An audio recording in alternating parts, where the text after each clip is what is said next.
Welcome to the Vendetta Sports and Media Daily Show. Today we have myself, James Herrick, joined by Griffin Crest. Griffin, how we doing? I'm doing good today, James. How are you? Not bad at all. So today there isn't a lot in the news in terms of sports. So today we're gonna mostly talk basketball. We're gonna talk some NBA draft stuff, some development stuff, and then we're gonna move over to a brief kind of finals recap or excuse me, finals preview because yesterday Germani and Matt talked about the finals quite a bit. So if you're interested on the finals and Eastern Conference Finals, you can go rewatch yesterday's show. So we'll keep it brief on that since those guys covered it a lot yesterday. But to start, the first thing that I wanted to kind of ask you about and get your opinion about was the G League, and specifically in terms of high schoolers going to the G League rather than college. And the reason that's kind of a topic is because today Ron Holland announced that he's going to play for the G League, and yesterday Matassa Bulis announced that he's going to play in the G League. And those are two of the top prospects in next year's draft cycle and two guys who would have been two of the best players in college. So I guess to start, what are your thoughts on these guys coming out of high school and opting to go to the G League rather than college? I think I love the idea personally. We've seen guys in the past like Jalen Green and Jonathan Kuminga come out of the G League when it first kind of originated around like 2020, 2021. And I think it's a great development for the players. Obviously, it's kind of that bigger step more than college because there's different play styles in college, a lot more fast paced. But in the NBA, you kind of break down, I think, a player's kind of true identity and where they're kind of slotted into the roster. Where in college you're kind of that guy when you're that number one recruit. So I think it's good for those two guys, and especially the guys like coming from the G League and even overtime elite now with the Thompson twins. And I think it helps them mature more as a player faster, so they can get a better understanding with kind of the NBA offense rather than just like some sort of college offense or anything like that. And I think it's a good idea for those two. Yeah, I'm with you. I like it for the elite guys, whether that be guys like Scoot, guys like Jalen Green, these two guys as well. And I think they've made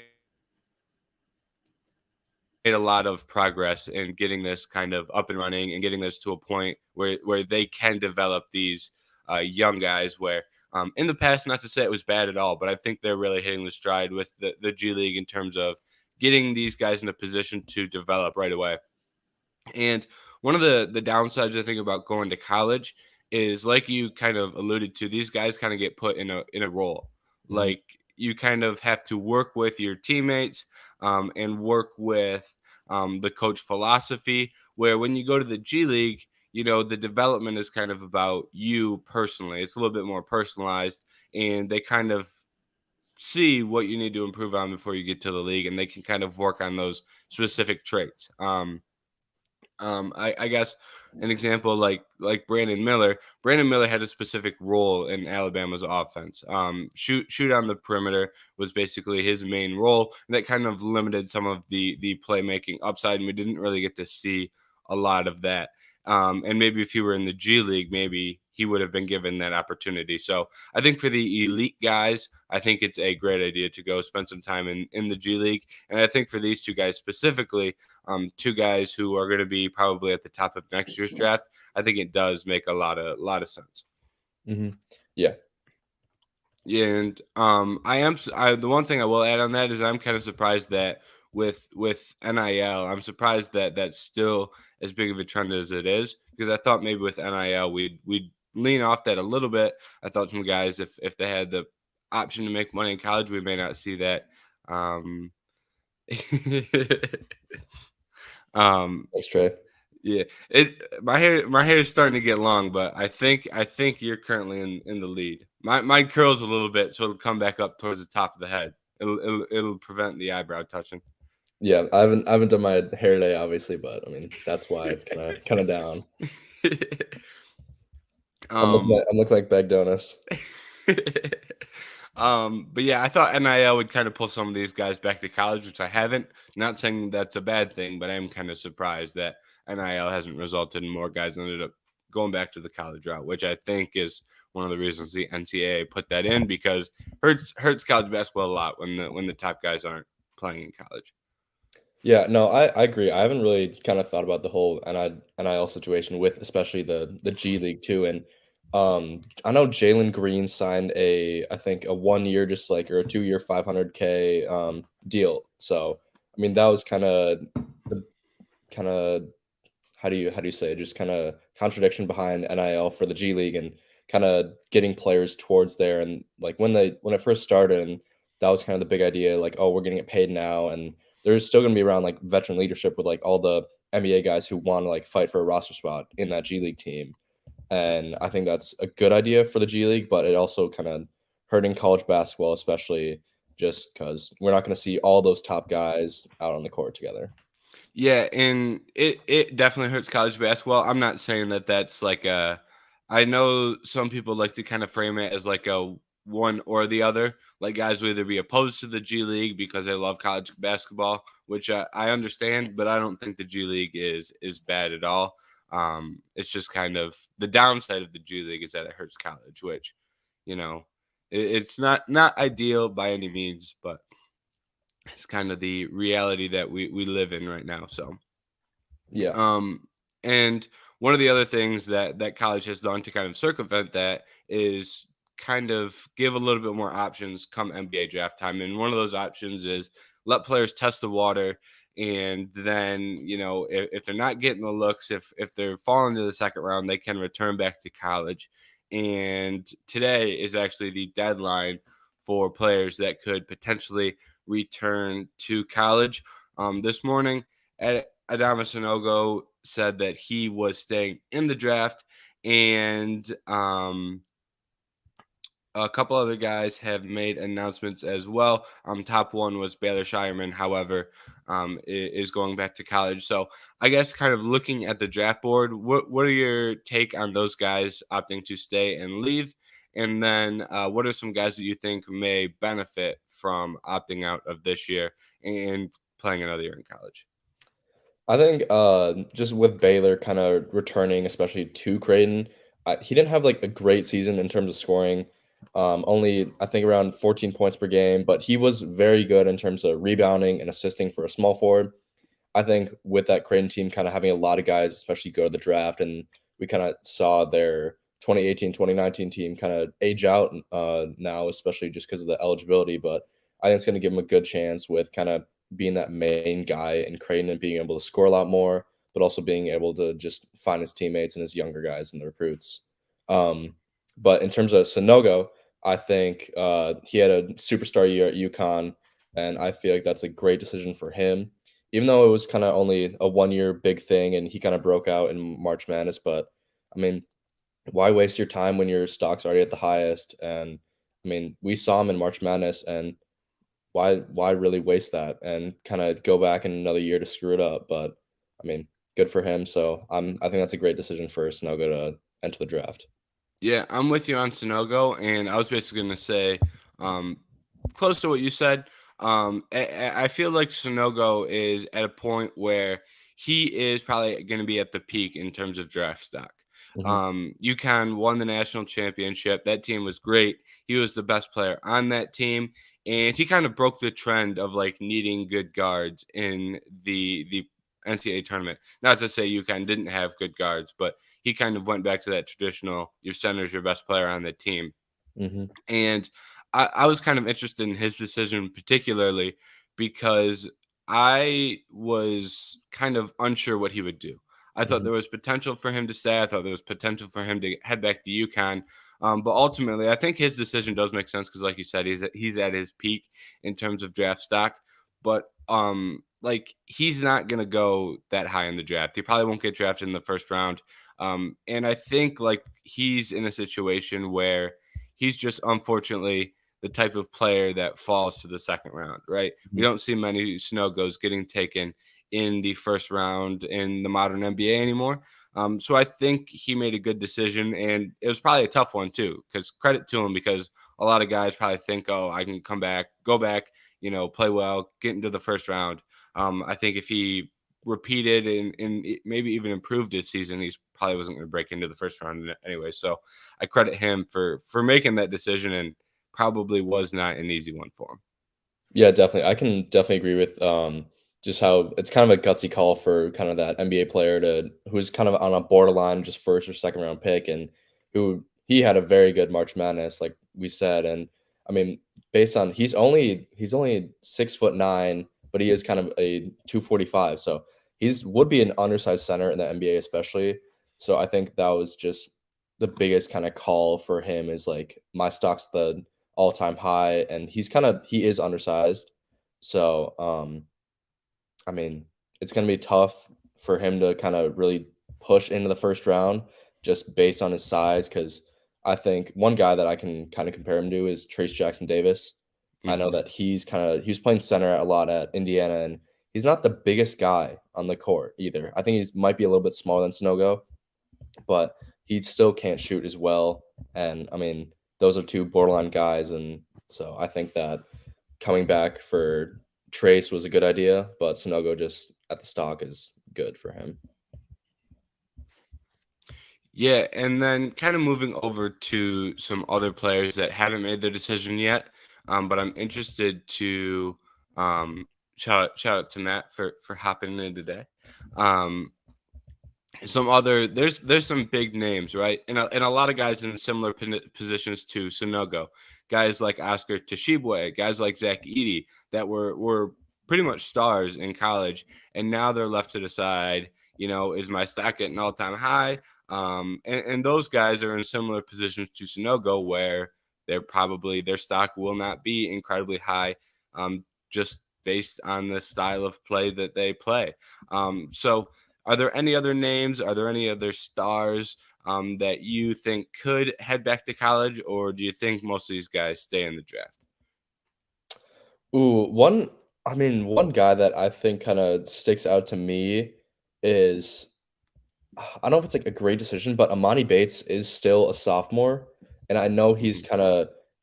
he's only 19, so he does have a year on most of the second round guys. And I'm kind of Yeah, interested to he see, reclassified, so yeah. that would have been his freshman year. Yeah. But he is, like you said, he is young, and he did kind of have like a breakout year at Eastern Michigan. So I would be kind of inclined to see, is he ready for that NBA just kind of mentality and how he can actually kind of play against the other stars in this draft and even guys in the NBA, because he was hyped up as the number one guy coming out of high school and this big thing, and he just never really panned out and just struggled with shooting and just inconsistencies. And I think he's the one guy that I can definitely see going back to college won't be a bad decision for him, just because his stock is still improving, but I don't think it's the all-time highest that it can be. Yeah, I was thinking about that as well, and I almost asked you when I asked you that question. That was almost one of the guys I said, because like you said, he was the number one player in the country. He's very young. He's got 2 years of college experience.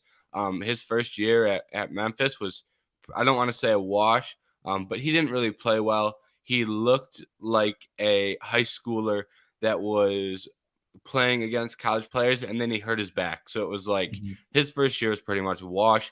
Then you go to Eastern Michigan, where Eastern Michigan is like, I don't, that's not a good team. It's like the spacing's not great. And he was basically like, oh, go get us buckets. Like, that's all that, like, they didn't have like anything for him outside of getting buckets. They didn't really have a great offense. And I think going back another year and developing his skills could be beneficial. Um, and like his shot making is very good, but I think he could make some strides as a playmaker to take another step in draft stock. So I'm with you on Imoni Bates. Another guy in a similar situation, but not to the same extent, is Gigi Jackson, and you Mhm. could say the same about Gigi Jackson. But I think the difference with Gigi is that he's the one out of the two getting the first round hype. Yeah. Gigi's got the first round hype, so a team's probably going to take a swing on him in the first round. But for Amani Bates, it looks very, very unlikely that he goes in the first round. So another year in college would be high risk, though, because if he doesn't make those improvements, he could, fall completely out of the draft. But I'm with you that that could be a spot for a guy who high impact, big name guy to go back to college. Yeah. Yeah. So Trey just said, Yeah, Gigi's oh, definitely going first round. Gigi. He'll I've seen lottery hype for Gigi at this point. And then over to Trey. Second round pick for the Celtics. I've got some guys on the top of my mind, but tell me what you're thinking first. I think I still gotta think of my guy who I really want just the Celtics to take. I know like Trey's gonna be. I want them to take either kind of a stretch four or a stretch three that can shoot, like shoot really well, kind of like a Kevin Herter type of guy, Trey. Um, but I don't know, I feel like outside of that, they don't need much of anything else. I think drafting a shooting guard, depending on Jalen Brown's situation, would be very good. Um, I kind of like Keontae Johnson going to the Celtics. I would not mind that at all. I think that he can bring the shooting, and I don't know. I would like him fitting in with the Celtics. Yeah, I'm with you. I think that's a good fit. Uh, um, my guy that the first name that came to my head was Kobe Brown.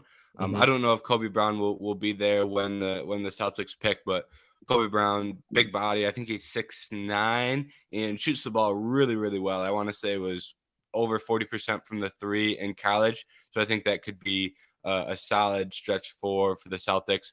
I wouldn't hate seeing them possibly take a swing on a high upside big man. Hmm. Um, Late in the second, someone that could come off the bench while Robert Williams isn't on the floor.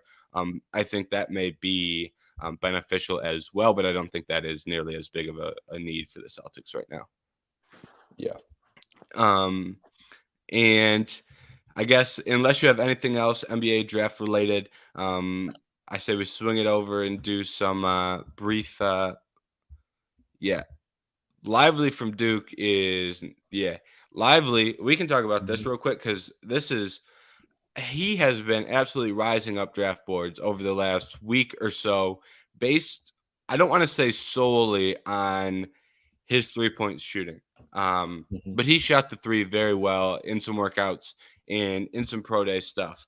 So I guess where do you think Derek Lively stacks up? How high would you be willing to draft him?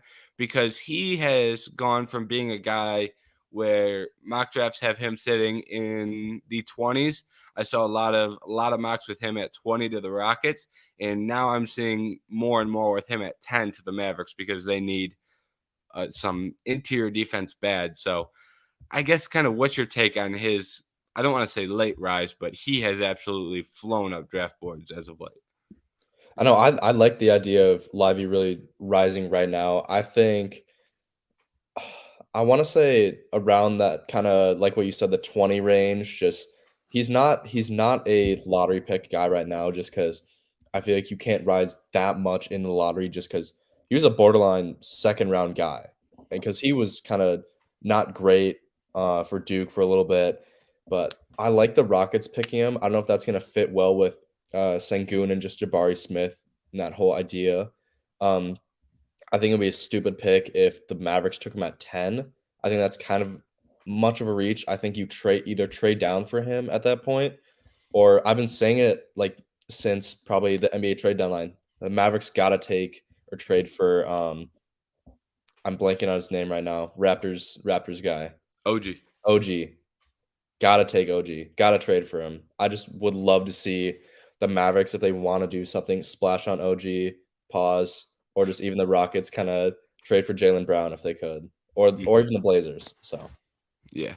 And Jalen Williams did fly up boards last year. Now, in terms of like for Derek Lively, I don't I'm with you there. I think the lottery is a little high, but I think that someone may take a swing on him in the lottery mhm, because I don't love a lot of these centers past Derek Lively. I think there's a big gap after him.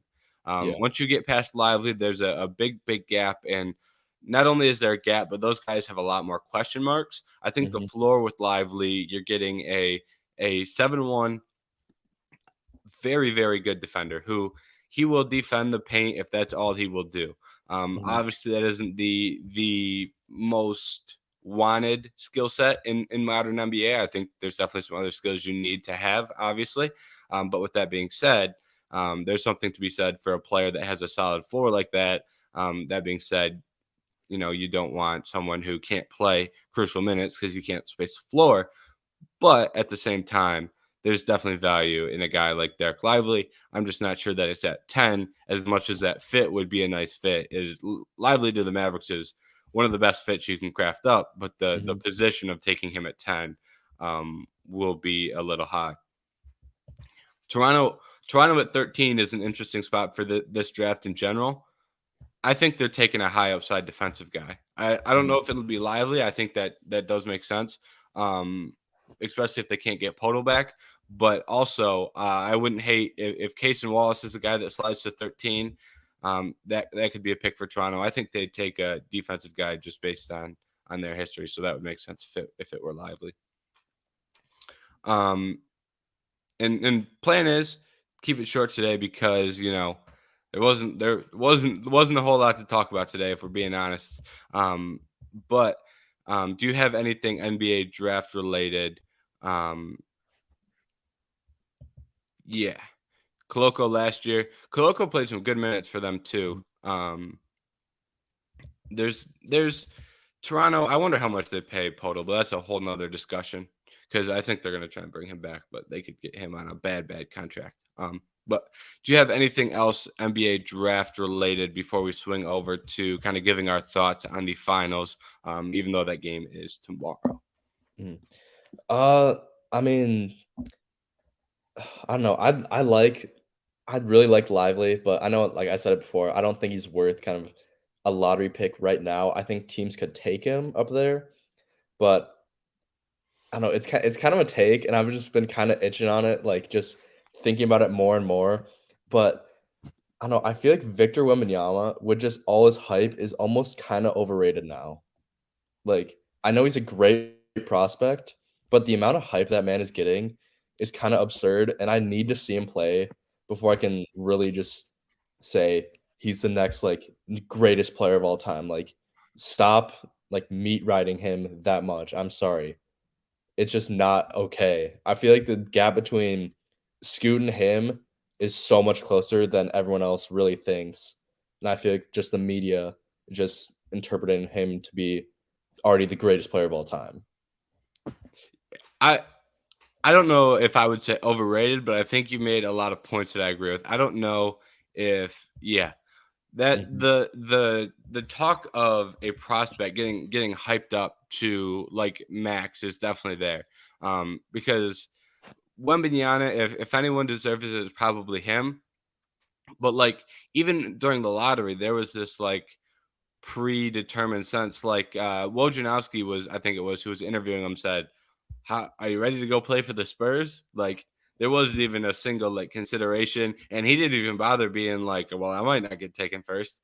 So it's almost like been predetermined that he's going to be the first overall pick. mhm, Um, I think it's interesting what things will look like for him in the league, especially in the social media era. Where what happens if Wembanyama has a bad first month? Like what happens if he doesn't play well for a month after all the hype he has received for at least a year, at mhm, least a year. What happens if he doesn't play well? What happens if it takes him a month, 2 months, 3 months to kind of adjust to the NBA, which wouldn't be the craziest thing of all time, a dude mhm, adjusting to the NBA. I'm interested to see how he would be treated by fans, by media, and kind of how that would affect him as a player. Because if he comes out and doesn't play well for a couple months, things will be hot on the internet. He could have one bad game and people will be, ready to call him a bust. That's just yeah. the world we live in, as much as that's not the reality of things and as much as that's not how it should be. That's kind of how things are. Um, Now, I'm interested. You said the gap between Scoot and Wembanyama is not that kind of narrow, or it's a little bit more narrow than people are making it seem. Is that because you're lower on Victor, or is that because you're higher on Scoot? Because I think it's both, okay, honestly. I'm very high on Wembanyama already, but I think just the media just is making him a lot more overrated than just kind of the hype is there. But I mean, let's be honest. If Wembanyama was not in the draft, and I know he said it himself, Scoot would be easily the number one pick, Hmm. no doubt in my mind. And I just feel like you have a point guard who's averaging 21, 6, 7, and almost like a block per game in the G League in his 1 year in the G League. And he's massive. 6'2", 200 pounds, and he's a tank of a human being. And you're telling me that he's not gonna be great?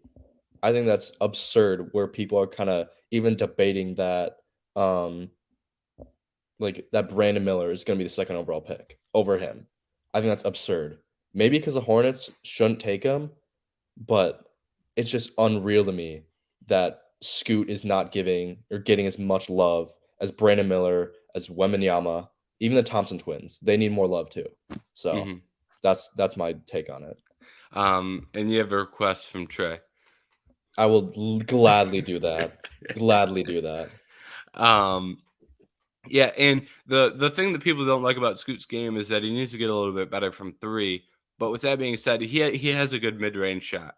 Mhm, He can shoot from the mid range, so that makes you a little bit more optimistic that he can shoot from three. And he's not in the G League. He's shooting from the NBA three, not the college three.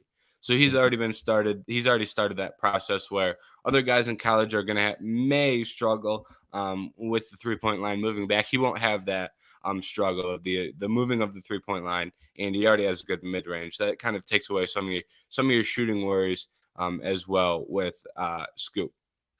yeah, And I'll admit, I considered the Brandon Miller going two for a minute. I thought about it. It took me about 3 or 4 days, and I was like, "Oh, that's dumb." It took me about 3 or 4 days, and I was like, "I can't even believe I can." I was disappointed in myself. I was disappointed in myself that I considered it.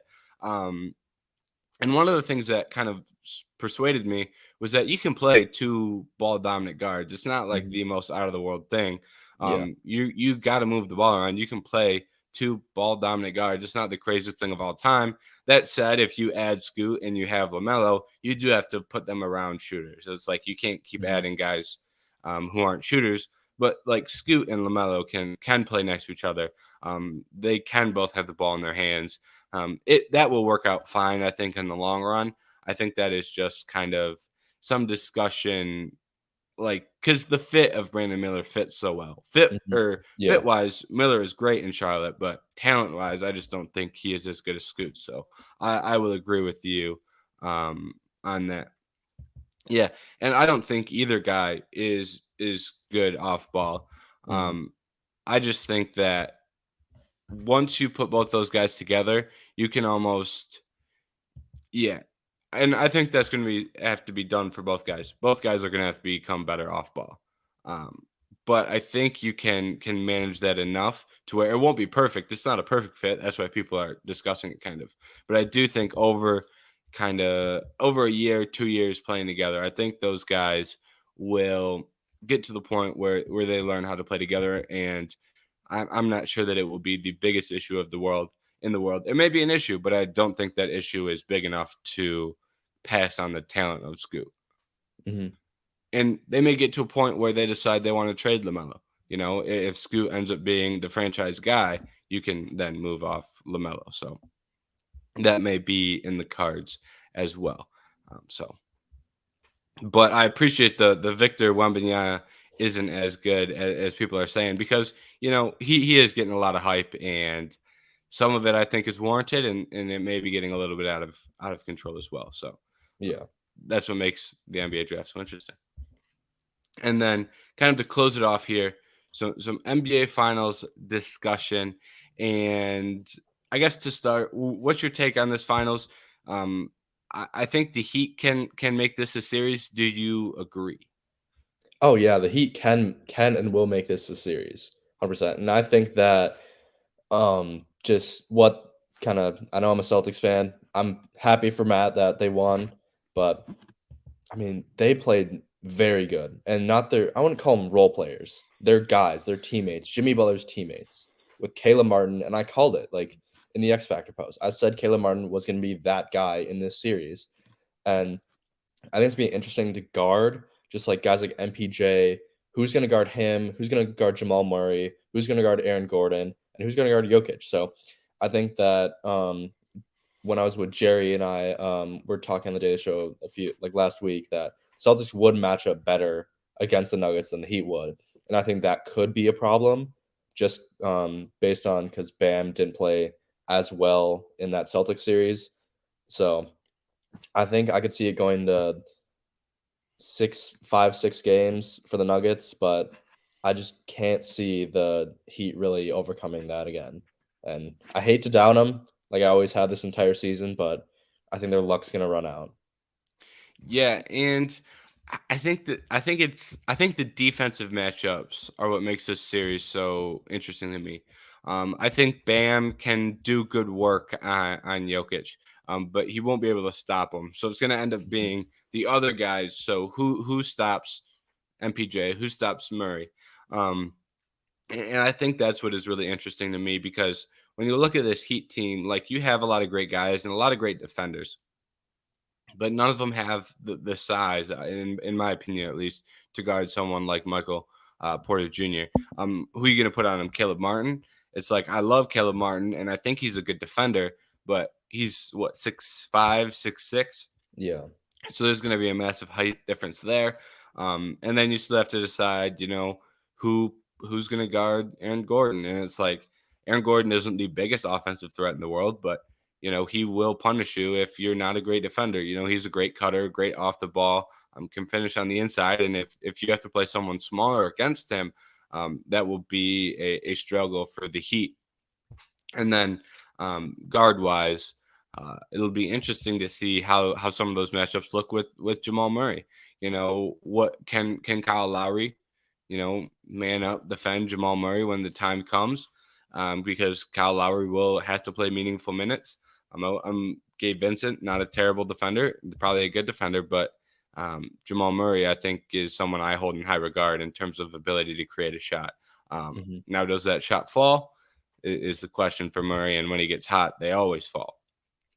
Um, so the defensive matchups for the Heat are what cause me concern. But with that being said, if the Heat are able to find their offense and find the open looks for guys like Caleb Martin, and if some other guys can step up, game 7, I don't think you got the step up that you would have liked from some guys like who Duncan Robinson had an okay game. Um, Yeah, that is also true. I'm making it seem like it's one-on-one every single time, and there will be switching, but that is also true. So, but you're going to need the Heat, like you said, they're not role players; they're teammates, and you're going to need those guys to step up to not only what they did last series, but what they did in more. They're going to have to play even better, and Hmm. and I'm confident that some of those guys can, but I don't think you get all of them too. So I do think the Nuggets will eventually win this series, but I think the Heat will drag it out to probably 6 games would be my guess. So I'll Yeah. take 6 means the Heat win it, or the Nuggets win it in Miami. So maybe it's 7.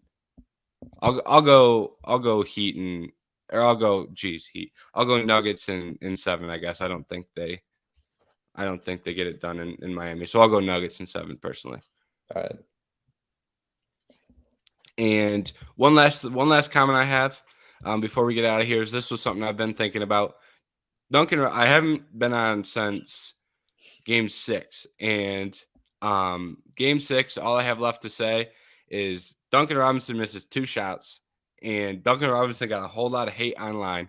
And this goes back to kind of the social media topic we talked about earlier. But Duncan Robinson got 2 or missed 2 shots in clutch time of game 6 and got so much hate online for not being able to hit the clutch shot. But that Heat team was not in that game without Duncan Robinson. He made 3 clutch threes before that. Had a nice little cut. I think he had 11 in the fourth. I want to say played Hmm. really well in the fourth quarter, and that Heat team would not have been in Game 6 at all without Duncan Robinson. Clutch time did not perform well, but I just wanted to defend Duncan Robinson for a minute because he was getting quite a bit of hate online for his performance in Game 6. So just wanted to throw that out there before we close. Is that the Michigan defense in there too?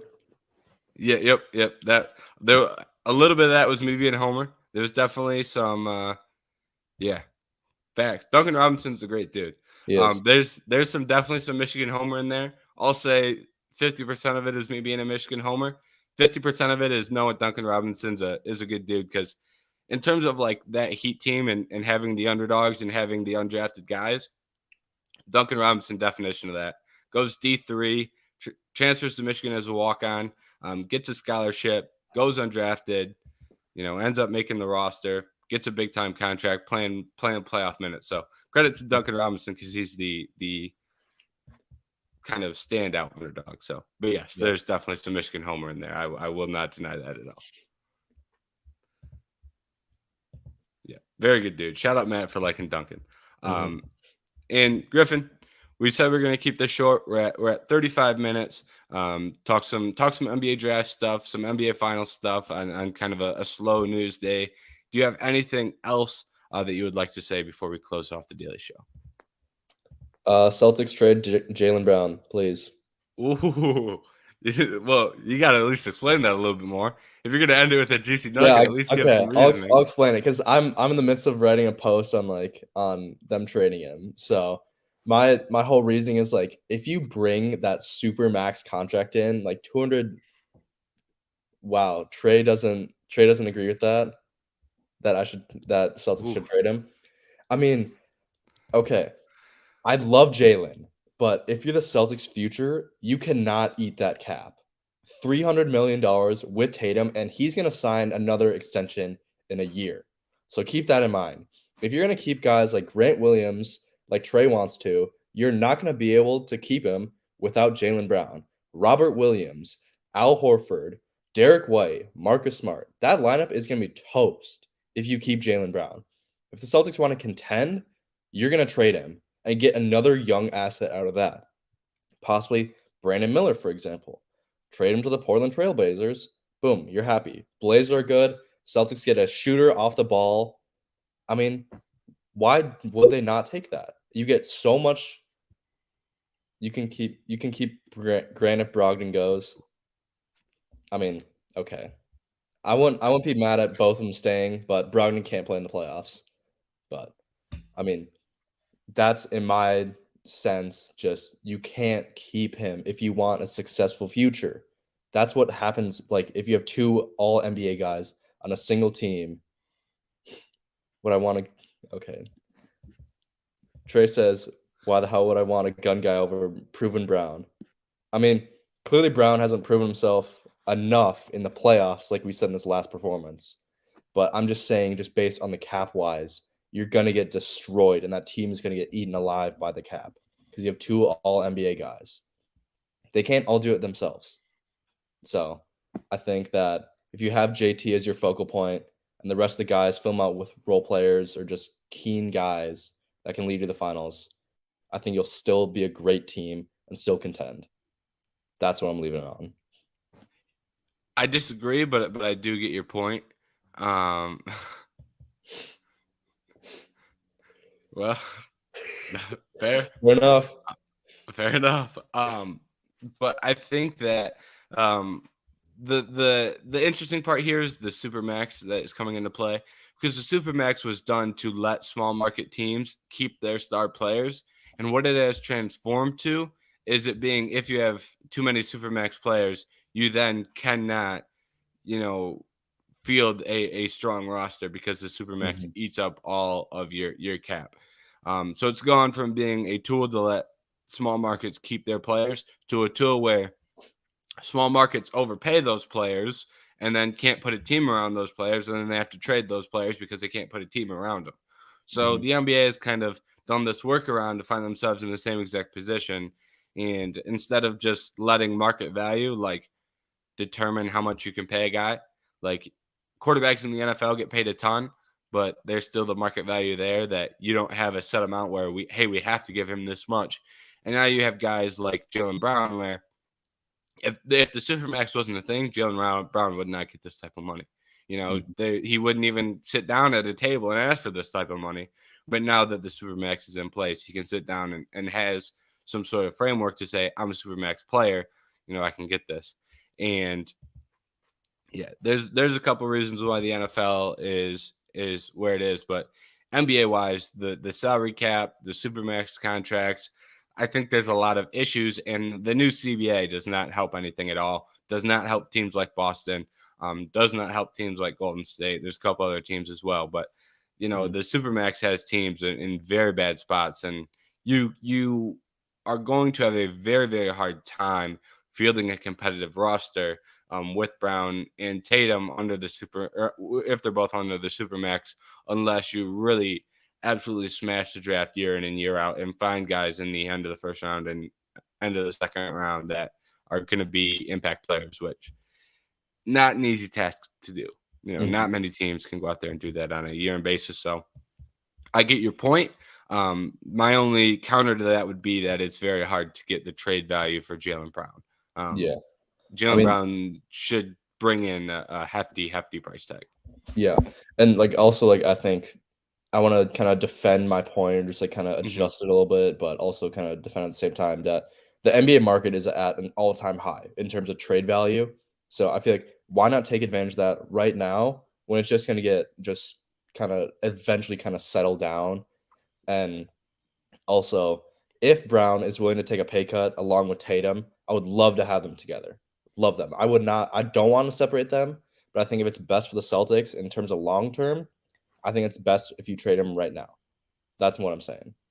Hmm. So I I don't do want to. think I do think there's validity to that. There's definitely I see your point. It's just trading Jalen Brown's tough, but yeah, I Mhm. get the point of when you give them both the big contract that it makes it hard to build a team. The one thing here that nobody knows is how much the salary cap is going to go up when they redo the TV deal, and it's like that'd be some useful information if like it's going to go up X amount of dollars. So the Jalen Brown contract could end up not looking bad in 3 years if they get a ton of money through the TV deals and the salary cap flies up like it did a couple years ago. But that's something that you get hidden. You don't find out that information until it's too late, and just like the CBA.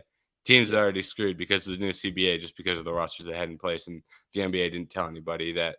Well, I guess I shouldn't say they didn't tell anybody, but teams were hit with the new CBA very, Mhm. very quickly, and the new financial restrictions very, very quickly. Same thing will probably happen with TV deals, where all of a sudden the salary cap will jump up. So, but yeah, Yeah. I think trading Jalen Brown's a very tough thing to do. Like I said, I don't agree, but I do understand your point. And then uh, we we got a show in. We got some draft talk. We got some finals talk, and we got two hot takes from you. Victor Wembanyama is Yep. overrated, and Jalen Brown should be traded. So carrying the daily show with hot takes, but um, Daily Show will be back tomorrow. I'm not sure who will be in the seats for the Daily Show, but someone will be here tomorrow. Make sure you go check out vendettasportsmedia.com for posts. Maybe eventually you'll see the Victor Wembanyama overrated post, and you'll see you said you were working on the Jalen Yep. Brown trade post. So those will be up. Griffith's turning out articles, so they'll be up. But thank you for tuning in to the Daily Show. Like, subscribe, do all that, and return tomorrow. And thank you to everyone who chimed in the chat. Shout out to Trey, shout out to Matt, and shout out to everybody who tuned in today.